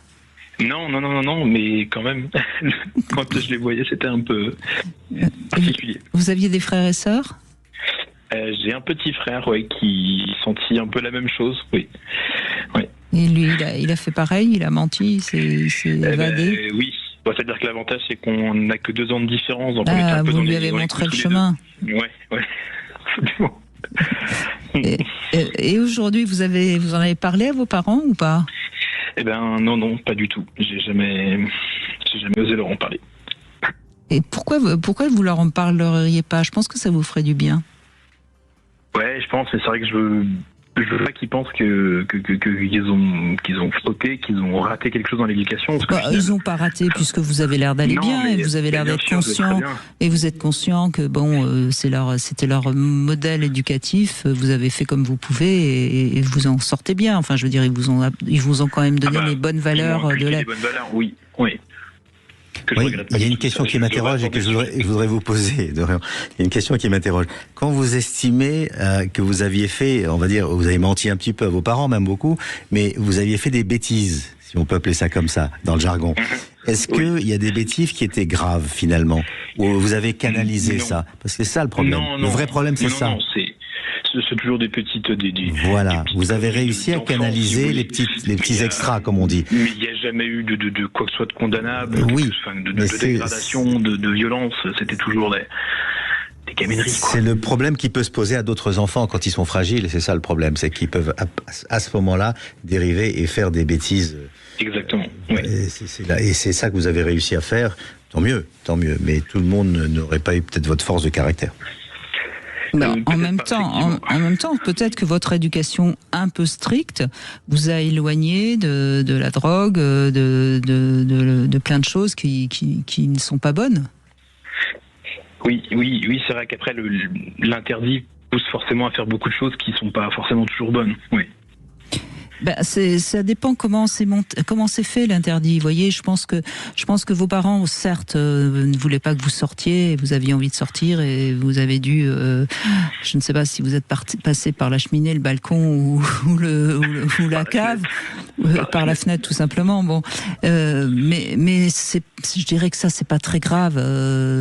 Après vous auriez pu il y aurait pu y avoir un accident, bien sûr, c'est toujours pareil, mais en même temps c'est pas très grave. Mais vous voyez ce que je veux dire, c'est-à-dire que vos parents, quand même, par le fait qu'ils étaient stricts, vous ont empêché certainement de sombrer dans des choses un peu. Vous avez canalisé intelligemment les extras et les bêtises. Voilà, ils allaient canaliser avec sûrement un peu de trouille, parce que je suis sûr que si vous aviez ramené de la drogue à la maison, ça se serait très mal passé. Donc ça vous a inconsciemment empêché de prendre de la drogue ou de faire autre chose. Donc ça a servi quand même. Ça c'est certain, oui, c'est une évidence. Oui, voilà. Et puis après, moi, je trouve que le côté un petit peu rebelle de quand on a 12, 15 ans, 20 ans, c'est plutôt bon signe. Ça prouve qu'on a envie de vivre et que de toute façon, on trouvera toujours nos parents un peu trop stricts, un peu trop cons, un peu trop. Ringard. Comme on dit chez les jeunes. Ringard. Vieux. Et j'ai beaucoup de respect pour eux, donc c'est. Oui, je pense que je pense. Mais sincèrement, je crois que ça peut vous faire du bien de leur en parler un jour de manière très très très anodine. Hein. C'est pas la peine de juste parce que ça vous mettra totalement à l'aise. Ce serait comme, vous voyez, ce serait quelque chose que vous n'aurez plus avec un tout petit soupçon de culpabilité. Oui, je comprends. J'essaierai d'aborder le sujet en repas de famille. Ils sont nombreux en plus, on se voit régulièrement, donc oui. c'est l'occasion. Et puis, tout en commençant d'abord par les remercier d'avoir su vous donner des vraies valeurs fortes, mais que quand même, il a fallu un petit peu transgresser ça pour pouvoir s'amuser. Vous voyez, c'est comme ça qu'il faut présenter les choses. Pour que ce soit vraiment pas du tout pour une critique qu'ils ne prennent pas pour eux, c'est ça exactement. Absolument. Oui. Mais je pense que ça peut vous faire du bien. Écoutez, j'essaierai. Merci beaucoup. Et merci en tout cas de cet échange, Dorian. Merci à vous. On fait une petite pause, on va se retrouver avec le Love Conseil, on va revenir sur le point G. Évidemment, vous êtes gynécologue, vous appelez Gérard, hein, donc ça... Même GG, on m'appelle, 2 fois le point G. 2 fois le point G, dites donc. D'ailleurs, j'ai presque cru comprendre qu'on en avait un autre un tout peu plus bas. Mais bon, vous savez, on va encore en trouver quelques-uns. Hein. En tout cas, on va en parler dans un instant. Et puis, nous aurons Véronique également qui voudrait réagir justement par rapport à la ménopause. Le sexe au conseil. Eh bien, Gérard Salama, on va parler du point G. C'est le fameux Graal de la sexualité féminine. Alors, je sais, ça serait formidable de pouvoir appuyer sur un point précis pour obtenir à coup sûr l'orgasme féminin, mais c'est pas comme ça que ça marche. Et en même temps, le point G, c'est certes pas le starter du plaisir féminin, et donc il n'est pas indispensable de le connaître, mais je trouve que c'est quand même intéressant de peut-être un petit peu s'amuser à aller chercher quelque part de ce côté-là. Et je crois quand même qu'il y a suffisamment de femmes qui disent qu'elles ont un endroit un peu plus sensible, qu'il faut arrêter de dire que ça n'existe pas. Moi, je pense qu'en effet, toutes les femmes n'auront peut-être pas la possibilité, l'occasion de le découvrir, et c'est pas grave, mais néanmoins, il y a quand même quelque chose d'intéressant, et c'est de ça dont on va parler. En fait, le point G, ça serait plutôt la zone G, hein, qui correspond à peu près à une pièce de 2 € et qui se trouve donc sur la face antérieure du vagin, très près de l'entrée, à quelques centimètres. Et en fait, le frottement de la verge n'est pas forcément si efficace que ça sur le point G. C'est plutôt un doigt qui peut permettre de provoquer des sensations agréables. Ou alors les fameux jouets intimes qui de plus en plus sont adaptés au point G avec une sorte de rebond et de grosses boules. C'est pour ça qu'ils sont comme ça dans certains objets en tout cas. Et ce qu'il faut vraiment comprendre en fait, c'est que pour moi le point G correspond un petit peu à l'endroit où il y a les racines du clitoris, et que c'est donc un endroit qui serait un peu plus sensible. Alors il est vrai aussi que lorsqu'on sur beaucoup de femmes, il y a quand même une petite sensation différente qui est un petit peu plus granuleuse, on pourrait dire. Alors, ce qu'il faut bien comprendre, c'est que la première fois qu'une femme va essayer de toucher cet endroit, ça peut être un peu désagréable. Parfois même, ça peut provoquer des sensations, des envies d'uriner. Et puis ça peut aussi stimuler le fameux phénomène fontaine. Bon, mais ça c'est encore une autre histoire. En tout cas, je crois ce qui est vraiment intéressant, c'est que ça peut être une occasion d'aller un petit peu explorer, si je puis dire, à l'intérieur du vagin. Ça peut être une occasion pour les amants de jouer un peu plus voluptueusement. Et puis si on veut des conseils précis, il y a aujourd'hui beaucoup d'informations qu'on trouve aussi bien sur le web qu'ailleurs, et puis pourquoi pas, on pourra peut-être prochainement faire une émission spéciale point G où on donnera encore plus de détails. Mais en tout cas, c'est toujours intéressant d'aller explorer un petit peu. Voilà. Il vous reste quelques minutes encore pour jouer avec nous, avec Sud Radio et avec Passage du Désir, pour recevoir cette pochette surprise Love de la marque Passage du Désir, avec 7 accessoires ludiques. Vous envoyez Brigitte par SMS au 7 20 18, et dans quelques secondes, l'un de vous sera tiré au sort. Enfin, quelques minutes peut-être. On retrouve Véronique maintenant. Bonjour Véronique. Bonjour Brigitte, bonjour Gérard. Merci d'être avec nous, Véronique. Vous avez des questions à poser, je crois, à Gérard Salama. Oui, alors moi, en fait, j'ai eu la ménopause après un cancer de l'utérus, et j'avais 50 ans, donc j'en ai 55 aujourd'hui, et ça m'est vraiment tombé dessus. Et alors que toute ma vie, jeune, j'ai dit, mais ces femmes qui veulent pas vieillir, franchement, elles n'ont pas de volonté, etc. Et en fait, moi, j'ai vu mon corps changer surtout. et je ne supporte toujours pas l'image que je réfléchis en fait. Mais vous avez eu votre ménopause à 50 ans, ce qui est de l'âge tout à fait normal, et il est fort probable que le cancer de l'utérus a accéléré l'arrivée de la ménopause. Mais de toute façon, 50 ans, ça fait partie. Oui, on est dans la norme. Ça fait partie de l'âge normal, donc Alors, ça a été un starter peut-être, c'est tout. Oui, parce qu'on m'a enlevé l'utérus, donc ça a été. Après, de suite, je suis tombée en ménopause, mais bon, peu importe que ça arrive à 50 ou après, mais en fait, je n'arrive toujours pas à supporter mon image, en fait. Je me trouve vieille. Mes traits ont été plus épais, j'ai pris du poids, j'ai changé de pointure des chaussures, enfin, j'ai vraiment eu la totale à ce niveau-là, et en fait, je n'arrive pas à m'aimer, en fait, depuis. Oui, mais ça fait beaucoup de choses qui vous sont arrivées aussi. Un cancer plus la ménopause en un an d'intervalle, ça fait beaucoup aussi. Et puis, alors, ce que je comprends pas, c'est j'ai changé de pointure de chaussures. Je vois pas comment c'est possible, ça. Eh ben, j'ai les pieds qui sont plus larges. Ils sont déformés. Il y a une déformation. Voilà. D'accord. Une déformation des extrémités des orteils.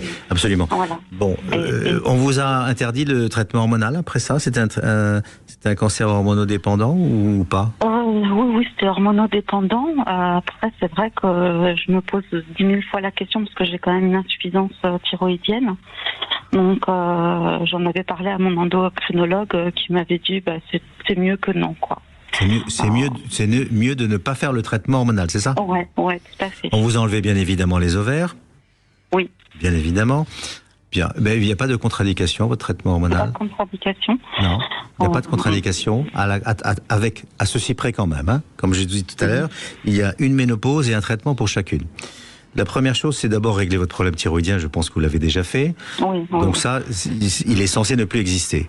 Voilà. Le problème thyroïdien, quand il est réglé, il n'existe plus. Il ne faut pas dire c'est la thyroïde qui me fait ci ou ça. C'est réglé, c'est terminé. Et il est vérifié, donc il n'y a pas de problème.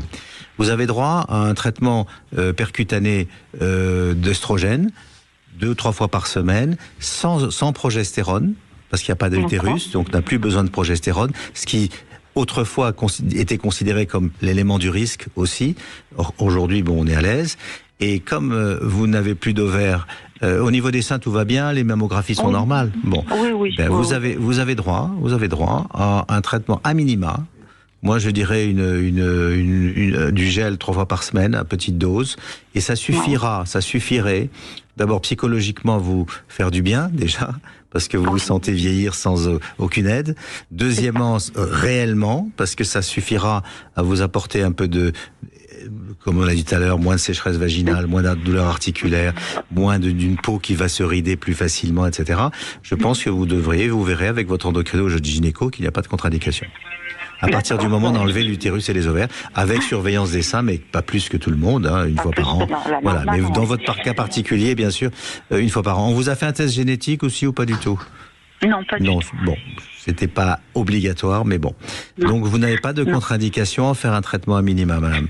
Voilà. D'accord, je vais me rapprocher par la peau, par la peau, pas en comprimé les œstrogènes, pour avoir percutané, et 3 fois par semaine, et vous verrez que ça suffira largement. Pour votre moral d'abord, mais pour votre réalité physique aussi. C'est surtout le moral, parce qu'en fait, tout le monde me dit... ça suit. On me dit toujours, mais si, t'es toujours très jolie, etc. Mais en fait, je crois que j'étais aussi tellement féminine que forcément, ça impacte quand même la ménopause. Mais bien sûr, mais ça impacte parce qu'il manque des œstrogènes, mais vous allez en avoir. Oui, et puis vous avez peut-être aussi besoin d'un petit peu de temps pour accepter ce que vous avez dû subir. Enfin, oui, et l'impression de ne pas être aidé, je crois qu'elle est démunie. Oui, en plus. Vous êtes démunie, donc là, c'est pour ça que je disais que le traitement hormonal va être bien pour votre mental comme pour votre physique. D'accord. Enfin, on me laisse pas tomber. Si je peux résumer comme ça. Enfin, je fais quelque chose pour. Enfin, oui, bon. mais ça va marcher. C'est pas pour le plaisir, ça va marcher. Ah non. Ça devrait marcher. Oui, voilà. vous allez vous prendre en main et vous allez pouvoir vous sentir mieux. Ce qui est embêtant toujours, c'est que vos amis, bon, quand ils vous disent tu es toujours très jolie, c'est certainement vrai. Mais ce que vous avez besoin aussi, c'est d'entendre, c'est d'être entendu dans ce que vous ressentez. Et c'est là aussi où, encore une fois, je vais pas critiquer les médecins parce que c'est pas, ils font ce qu'ils peuvent. Hein. Mais en effet, vous n'avez pas été entendu dans votre ressenti. Oui, vous avez un gynécologue ? Vous avez parlé de l'endocrinologue. Oui, bien sûr. Il était contre aussi le principe ? Eh ben, en fait, je lui ai demandé, parce que j'ai eu une visite après l'intervention, oui. Donc il y a un an après, et oui. Je lui ai posé la question si je pouvais avoir un traitement pour la ménopause, et elle m'a dit, encore une fois, c'est mieux que non, quoi. C'est mieux que non. Ben voilà, ben c'est mieux que oui. Pardonnez-moi. Pardonnez-moi, voilà. J'avais même demandé à mon médecin généraliste.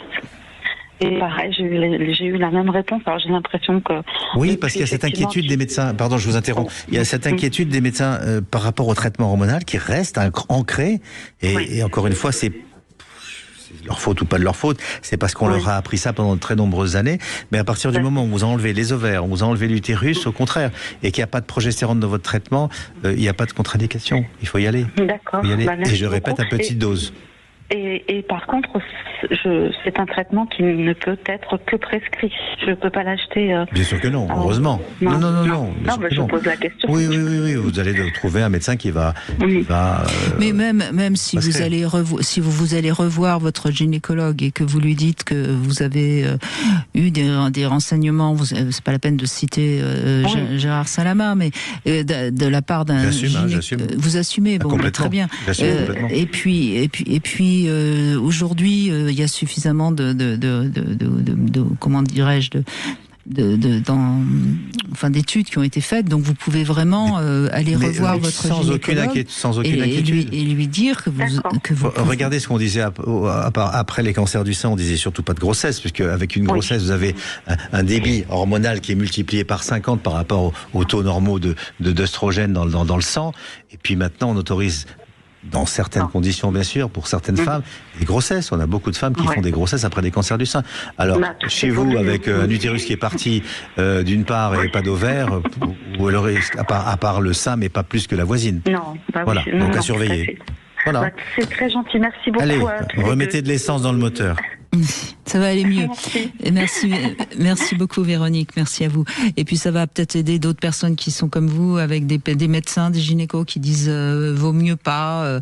Mais mais en fait il vaut mieux pas vivre, parce qu'on risque de mourir. Bon, attention, n'extrapolons pas. Si c'était un cancer du sein ou de l'ovaire, ce serait totalement différent, bien évidemment. On est bien d'accord. N'extrapolons pas.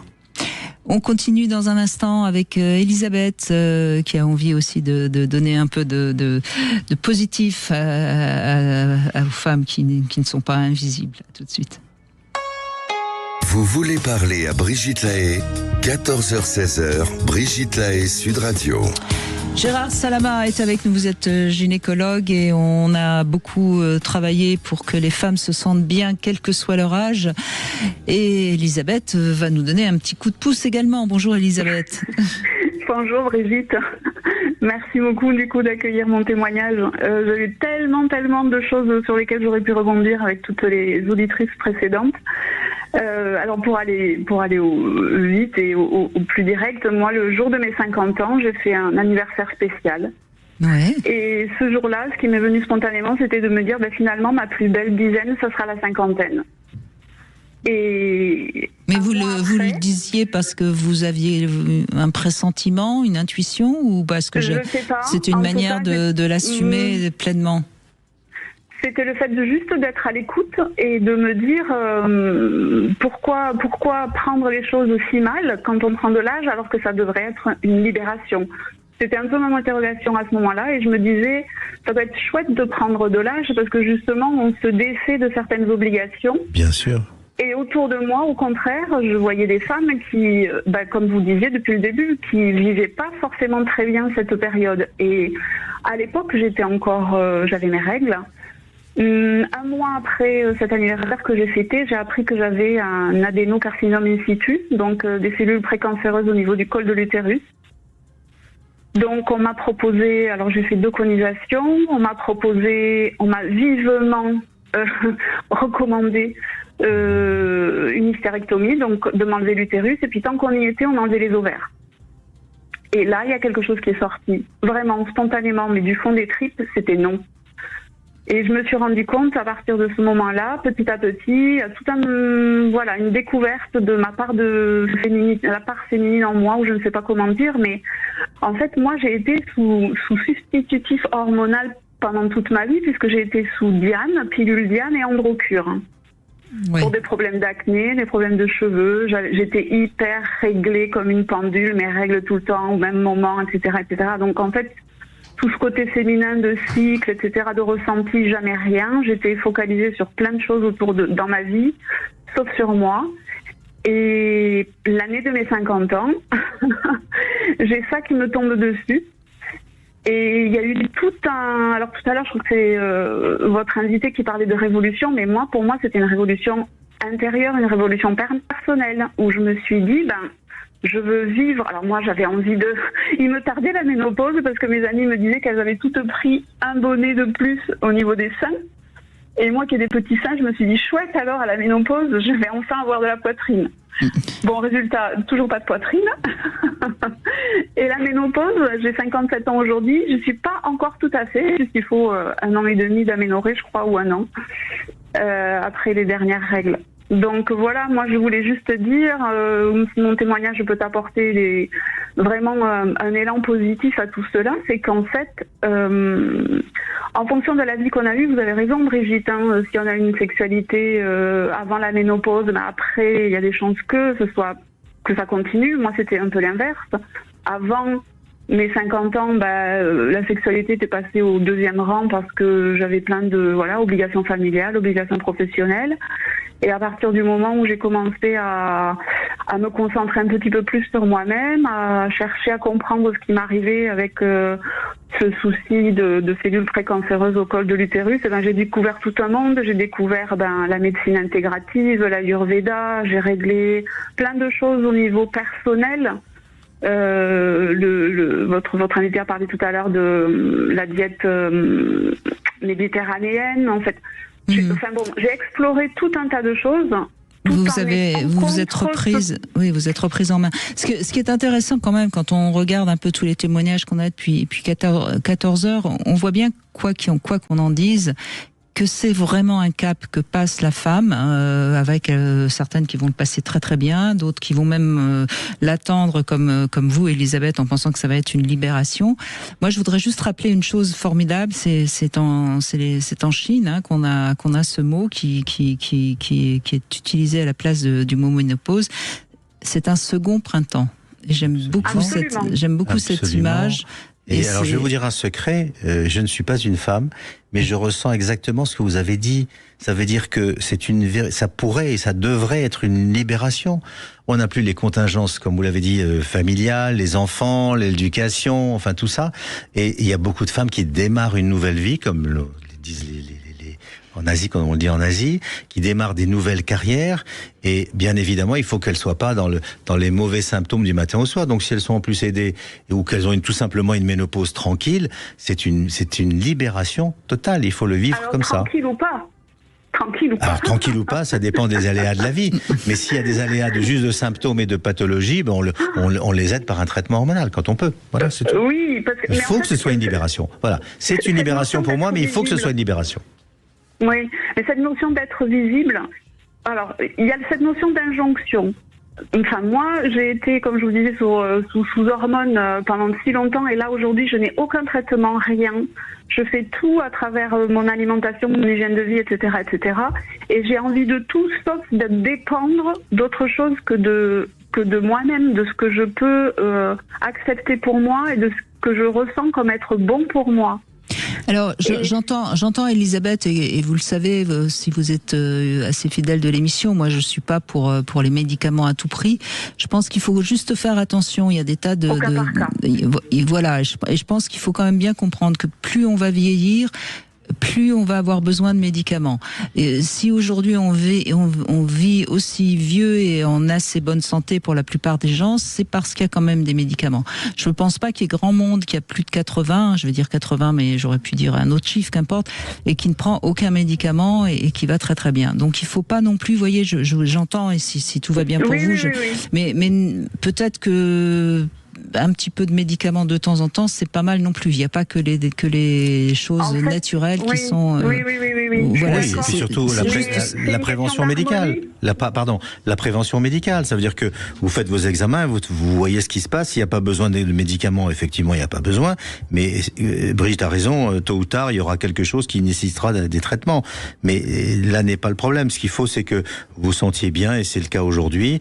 Apparemment, on n'est pas de traitement hormonal et vous en voulez pas. C'est tout à fait... Bien sûr. Vous avez la chance de ne pas en avoir besoin. Je suis pas du tout en train d'essayer de convaincre Elisabeth. Je dis juste qu'il faut il faut quand même en général entendre, parce que on entend beaucoup aujourd'hui ce discours un peu, soit on est très médicament, soit on n'est pas du tout médicament. Je veux dire, les médicaments, c'est pas la panacée, mais en même temps, si les gens vivent aussi longtemps et en assez bonne santé, c'est quand même parce que c'est quand même grâce à la médecine. Il faut lui rendre aussi cet hommage malgré tout. On n'en veut pas jusqu'au jour où on en a besoin, et si on n'en a jamais besoin, tant mieux. Il y a des personnes qui...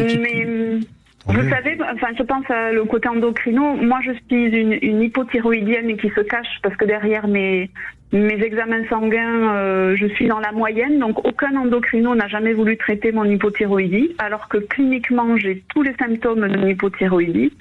Eh bien, je me soigne mon hypothyroïdie, mais sans hormones. Mais voilà, il y avait quand même cette notion d'examen, de surveillance et de prise en compte de la clinique. Oui, mais vous me semblez tout à fait capable d'être responsable, Elisabeth. Il fallait juste que je redonne quand même un tout petit peu, parce que si vous voulez, on entend quand même des gens qui croient que parce qu'ils vont être véganes, ils vont vivre très vieux. Non. Alors je suis un peu une caricature là, ce que je suis en train de dire, mais non, il suffit pas de. Enfin, je sais bien que l'alimentation était importante, mais ça ne fait pas tout. Non, c'est sûr. Après, c'est vraiment une question d'harmonie. Et là, je me sens vraiment avec une énergie physique que je n'avais même pas quand j'avais 20 ans. C'est-à-dire que il y a une harmonie qui se passe de façon globale, que ce soit dans le corps, dans la tête, dans mes relations avec les gens autour de moi, qui font que j'ai une énergie, que je sens une énergie que je ne sentais pas. Et ça, c'est vraiment quelque chose qui est important à se dire, c'est que même quand on prend de l'âge et quand on est une femme, on peut ressentir de l'énergie, c'est possible. Mais vous savez, encore une fois, les enquêtes le disent, les gens se sentent mieux dans leur peau à 60 ans qu'à 30 ans, hein. Voilà, donc peut-être que ma deuxième dizaine la mieux. Voyez, 60, ce sera encore mieux. Et rappelez-vous ce qu'on a dit vous avez dit en tout début d'émission, les gens extrêmement positifs, qui ont une vision positive des choses, supportent mieux leurs troubles, quels qu'ils soient, hormonaux ou autres, ont moins de maladies que d'autres et se sentent bien dans leur peau.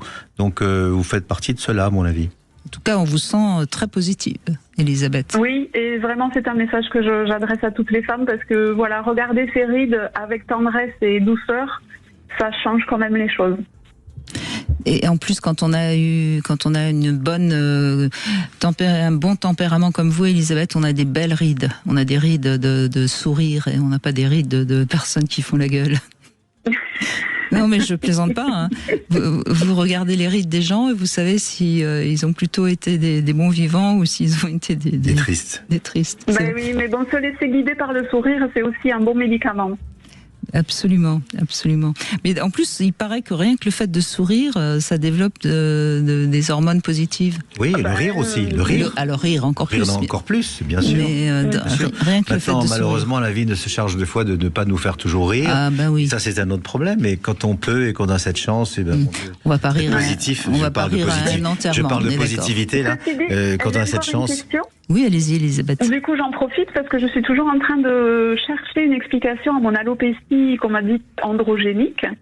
Donc, j'ai résolu plein de choses, mais pour l'instant, mes cheveux ils continuent de tomber et voilà, j'ai une chevelure vraiment très éparse. Est-ce qu'au niveau... Alors, on a parlé de cette question poils et cheveux mardi dernier avec Christian Jamin. Je sais, mais j'ai pas trouvé. Écoutez-la en podcast, l'émission. Ouais, mais j'ai pas vous n'avez pas eu votre réponse. Ouais, non, c'est pas grave. Il faut fignoler un petit peu votre traitement de thyroïde s'il y en a besoin, j'en sais rien.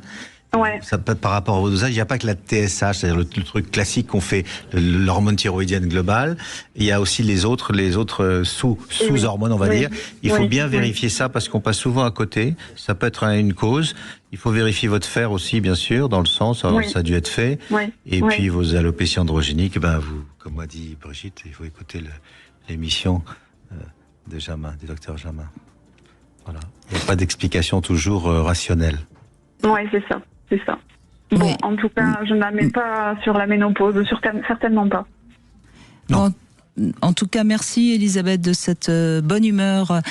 Très vite, on va conclure avec Alain qui nous a rejoint, qui est sous hormonothérapie, depuis un peu moins d'1 an. Et vous vouliez poser une question également à Gérard Salama. Allez-y, Alain. Oui, bonjour tout le monde. Bonjour. J'avoue que j'écoute vos émissions assez régulièrement et bon, je sais pas si c'est la première fois que j'interviens. Voilà. Merci. Oui. Et bravo. Donc oui, j'ai eu un cancer de la prostate qui a été détecté heureusement au début. Donc j'ai eu un traitement, une radiothérapie. Et simultanément un traitement en hormonothérapie. Bon. Le traitement en hormonothérapie, c'est assez dur, surtout qu'au début, il y a des injections, si vous voulez, pendant... j'ai 2 ans, tous les 6 mois des injections, et j'avais aussi en plus par voie orale des médicaments en même temps, mais qui m'ont complètement...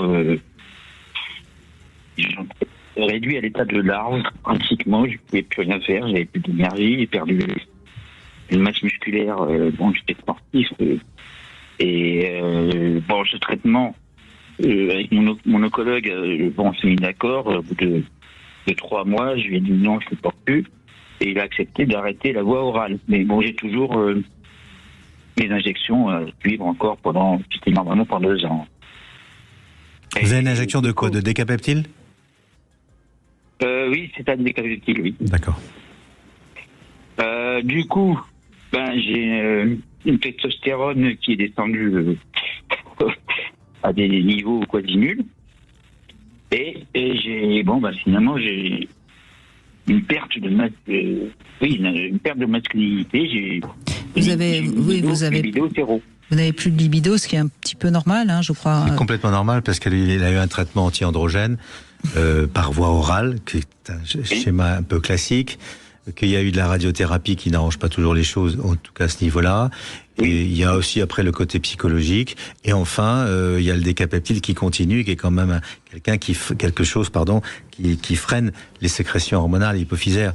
Donc vous avez tous les éléments pour avoir moins de libido. Maintenant, est-ce que vous avez pris quand même des traitements pour avoir des érections plus faciles? Non, pas du tout. De toute façon, c'est pas moins de libido, c'est plus de libido du tout. Oui, mais là, vous pensez aux injections éventuellement pour. Alors, d'abord les classiques Viagra, Cialis et tout, qui vont pas vous augmenter votre libido, ça c'est certain, mais qui vont permettre d'avoir des érections et peut-être que à force de reprendre, comme on dit, l'appétit vient en mangeant, peut-être aurez-vous à nouveau envie. En tout cas, forcer un peu cette absence de libido, aller au-delà. Et donc, il y a les comprimés, il y a effectivement, comme dit Brigitte, des injections aussi, péniennes qu'on peut faire, et vous allez vous ressentir un homme à nouveau, entre guillemets, pardonnez-moi l'expression, mais c'est ça, et ça va vous redonner confiance. Le but, c'est ça, c'est de vous redonner confiance. C'est un urologue, un andrologue qui vous a opéré de la prostate? C'est un oncologue, et évidemment j'étais passé par un numérologue parce qu'en fait parce que là je pense quand même que ce serait bien qu'un urologue vous examine et puis voit qu'est-ce qu'il peut faire pour vous aider à retrouver un petit peu de libido éventuel. parce que là c'est pas tellement dans c'est pas tellement l'oncologue qui va pouvoir vous aider dans ce cas-là. Je crois que c'est plutôt un urologue qui serait. Alors l'idéal, c'est évidemment, si vous voulez, éventuellement, on a un urologue sexologue jeudi, Vincent Hupertan, et éventuellement vous pourrez rappeler, il pourra vous aider. Ah, d'accord. Parce que jeudi, on aura vraiment quelqu'un qui sera à même de vous donner exactement quelles sont les pistes que vous pouvez suivre. Voilà. Cela dit, tous les traitements que vous avez eus, vous êtes dans une logique qui est tout à fait normale. Je veux dire, cette diminution de libido est tout à fait logique, prévisible et prévue. Voilà. Ah j'avais été prévenu, mais bon, ils sont pas. Bon. Eh bien, écoutez, Alain, si vous pouvez nous rappeler jeudi, on aura quelqu'un dont c'est vraiment la spécialité, puisqu'il est à la fois urologue, sexologue. C'est Carole, notre gagnante, qui habite en Haute-Garonne. Et merci beaucoup, Gérard Salama, d'avoir répondu à toutes ces questions. Demain, nous serons avec Michel Odoul et on va mieux comprendre comment on peut éviter la maladie, puisqu'il vient de sortir un nouveau livre, Mieux interpréter les messages de l'âme perçus par notre corps. Tout de suite, vous retrouvez Alexandre Delovan pour C'est votre avenir.